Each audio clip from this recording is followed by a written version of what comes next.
In this video, you'll learn how to download the Binance app on both Windows and Mac operating systems. By the end of this tutorial, you will be equipped with the knowledge to successfully install the application on your desktop. Begin by navigating to the official Binance website. You can do this by entering the website address into your preferred web browser. Once the page loads completely, scroll down to the bottom section of the home page. Here, you will find a link labeled Download. Click on this link to proceed to the download options. After clicking Download, you will be directed to a new page that displays different versions of the Binance app suitable for various operating systems. You will need to choose between the Windows version or the Mac version, depending on the type of computer you are using. Select the appropriate option for your system, and the download for the installer file will begin automatically. Once the installer file has been downloaded, locate the file on your computer. This is typically found in the downloads folder, but it may vary based on your browser settings. Double-click on the downloaded file to initiate the installation process. A security prompt may appear asking for confirmation to run the file. If this occurs,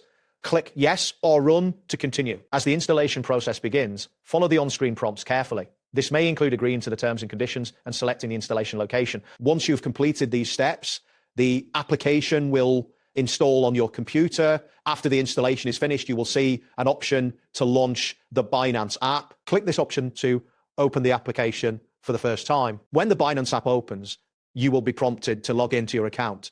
If you do not have an account, there should be an option for you to create a new one. Make sure your internet connection is stable during this process, as a slow connection could delay the app's functionality.